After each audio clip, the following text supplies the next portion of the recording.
Hi everybody. I figured I'd make a post right now. Not feeling so great. I forgot to eat. It's something I don't know if it's like BPD related or not. I kind of like being hungry. It's something to feel. But sometimes I take it a little bit too far, and then like I'll get up and do something, and then almost pass out. Of course, I'm also really low on iron. I try, but I've had two really, really heavy periods in that were like 12 days apart because I guess I'm going through like perimenopause. The lightheadedness normally doesn't bother me, but at the same time that I was lightheaded, my eyes were having trouble focusing, and then I had my stomach started getting upset. Um, and see with my I don't really like to call it my anxiety disorder. Well, I don't like to call it my panic disorder, but it is actually like I have panic attacks, and I guess the lightheadedness triggered an attack, which caused my stomach to mess up. I mean, the stomach issues and the attacks, I've never quite figured which came first, the chicken or the egg type of thing, because anxiety can definitely cause you to get dizzy. It can cause your stomach to act up, either your upper intestine with nausea and heartburn, or your lower intestine with diarrhea. Um, it's amazing what your brain can do to your body. So right now I am laying down. I did have the fan on me, but it made me cold. Normally having the fan on me is good, but I didn't feel like grabbing a cover and covering up because it just needs to hit my head. Oh, and I did my nails because I I don't know if you can see it. It got to where I was picking too much on my finger. It doesn't really show up on the camera, but it was getting there. Um, but I figured I'd do a post while I'm feeling like shit. I did eat something. That's when I started to really have the anxiety attack. Was in the middle of eating a pastrami sandwich, and then I'm like, it's weird how like I eat and um sometimes, and I don't know how this is with other anxiety sufferers that have like the anxiety with the stomach issues, because some anxiety people have like a heart issue going on. I don't experience anxiety in that way. I experience anxiety as stomach upset, hot head, like I'm getting sick. So it is not uncommon for me to have a bowl of food sitting in front of me, and I'll take a bite and I'll chew it up, and then I'll be like, nope, I better not swallow that. That's going to that it's like that one bite is just going to send me over the edge. It's like it just hits me all of a sudden that I better not swallow this bite of food. I'm it's weird. Um but see, the thing is like when I get in these periods where I don't want to eat or I forget to eat, um there's nothing I want, so I have to make myself eat something. Um, and it's hard to tell in videos, or at least when I look at my videos, I'm not actually a big girl. I have boobs, like I have uh, D, or like somewhere between D and double D. Um, but I'm actually only 100, and I just got under 140, and I'm 5'7", so I'm actually not a really big girl. Um, when I was working, I was down to 112 pounds, and I was really skeletal, and my boobs shrunk down to a C cup. I liked that. Um, this time around, the boobs are not shrinking, and they didn't shrink when I had a gym membership either. But I can't go to the gym anymore. Um, the gym became a trigger during my last bout with major anxiety. I don't know if I've told the story, but I'll go ahead and tell it now. And if the people who don't watch this haven't heard it before, here you go. If you have, just bear with me.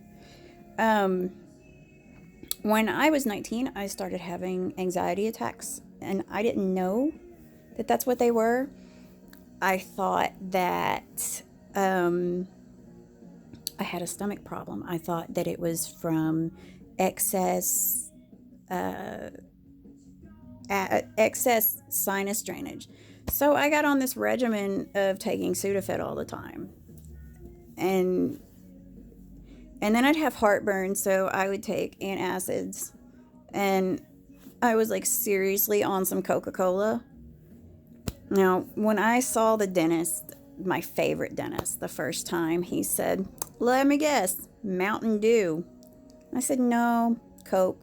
He said, "That's almost as bad."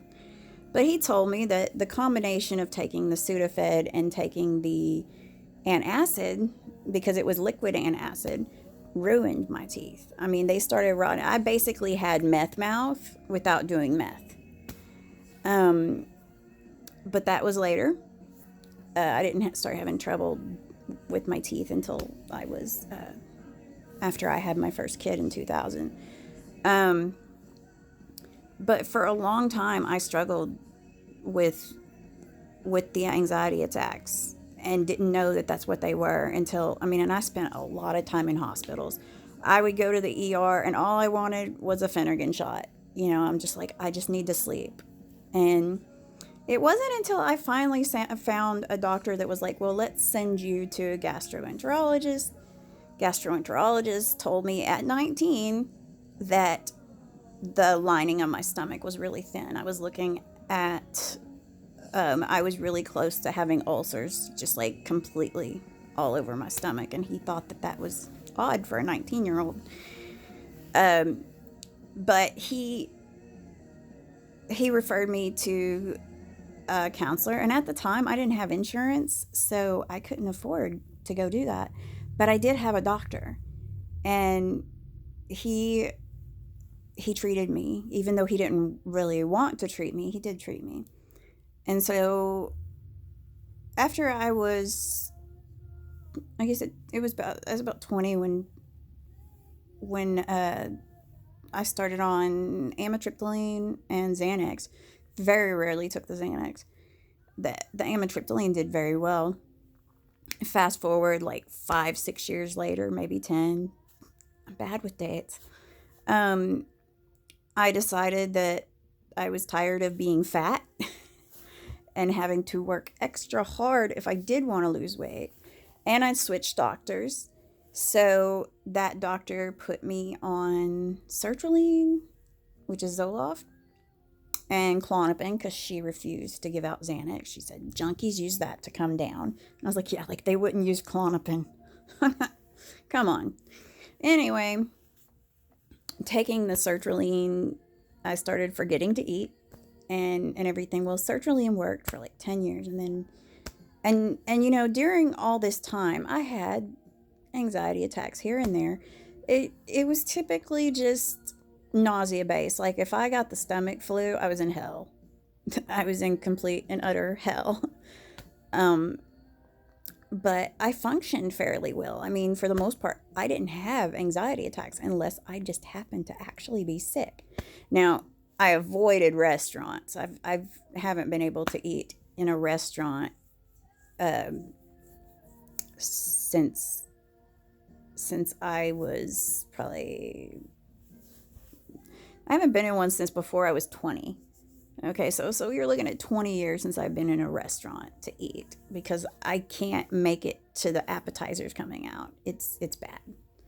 So no matter how high I get. Like before I was medicated, I could smoke some weed and go eat. But after that, I was like, no, it doesn't work well with my medicine. So uh, so for a long time, Zoloft worked. I stayed fairly thin. I was happy. And then it stopped working. And it took me so long to get my psychiatrist to believe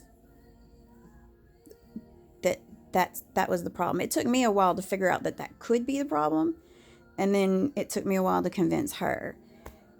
During that time, this took about 6 months of me, and I mean, we're not talking just regular triggers. We're talking at home, all of a sudden saying, I gotta go lay down. I gotta take a pill and go to sleep. It's anyone who's had anxiety attacks knows that it's hell.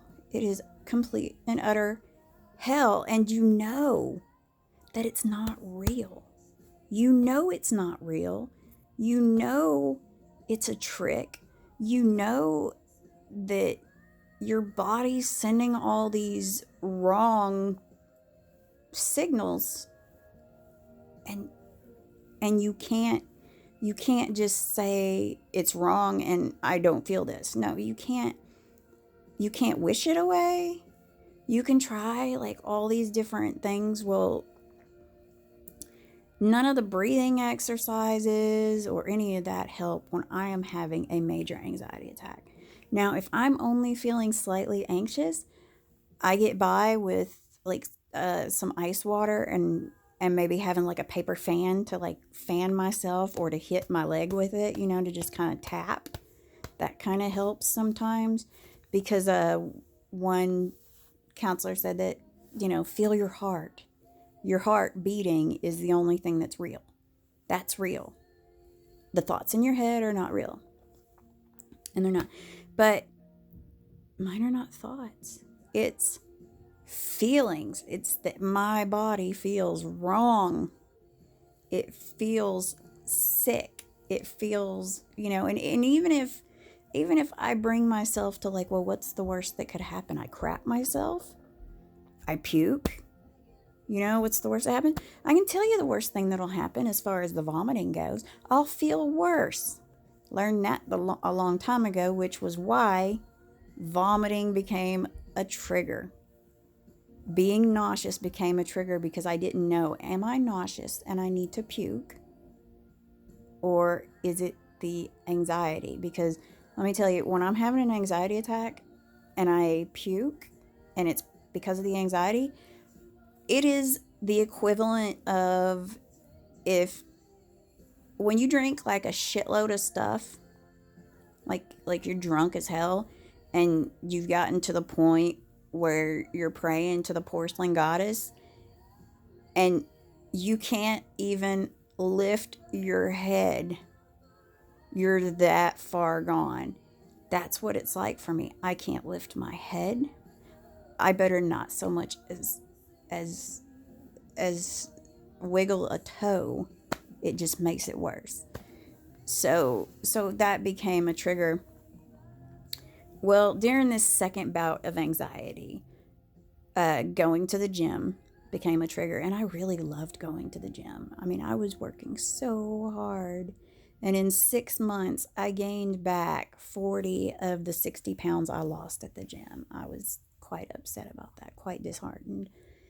And not only does upper stomach upset trigger, or is caused by it, like I said, chicken and the egg,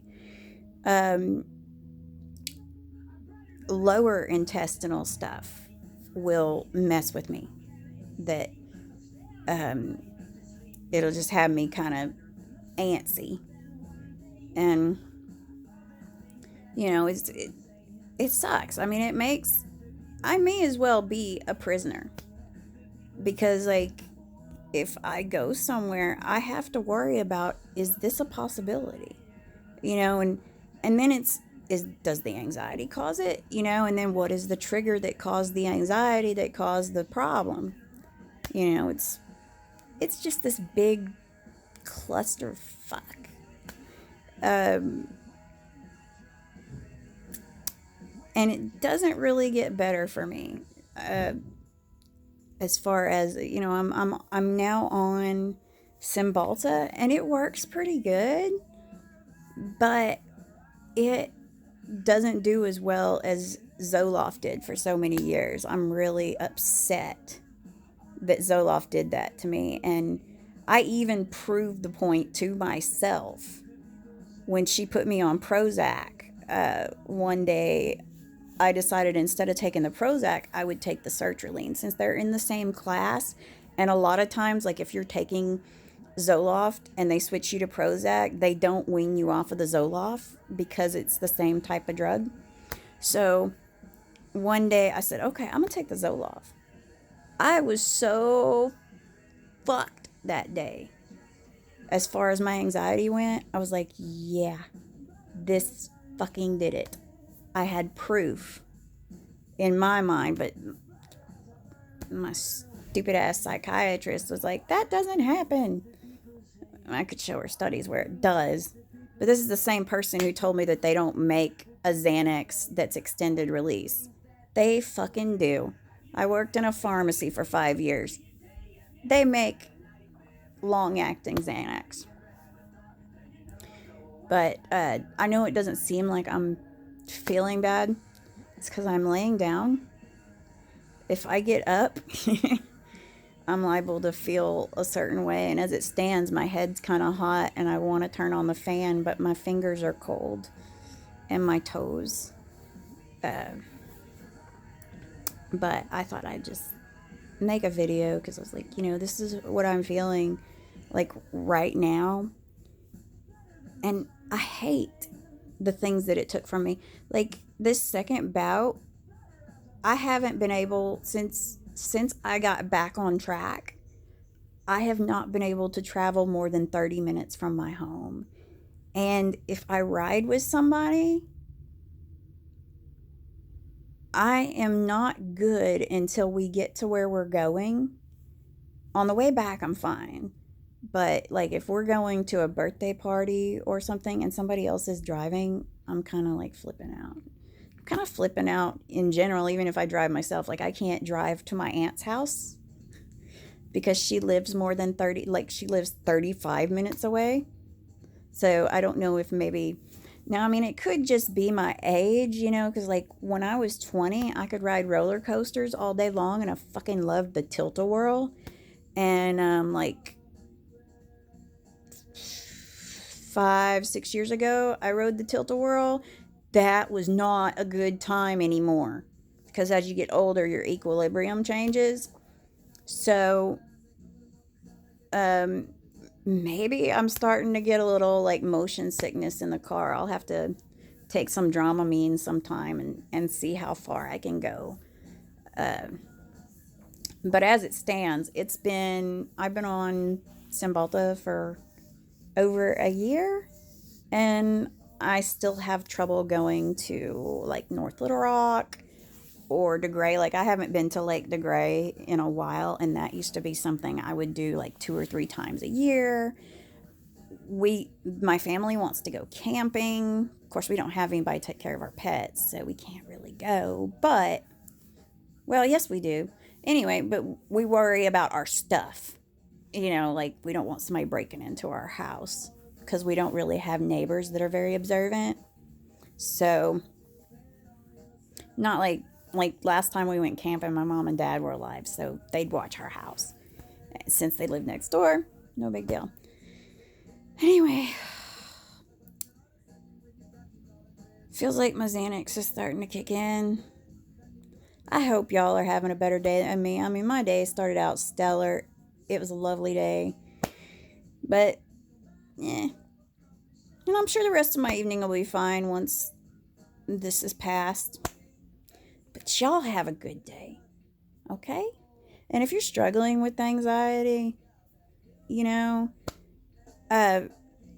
are lots of really great Facebook groups for people that struggle with anxiety, depression, BPD. And there is a lot of camaraderie on there and a lot of really good advice. So you should check it out, and maybe you can figure out a way that works to help with your anxiety if you don't like.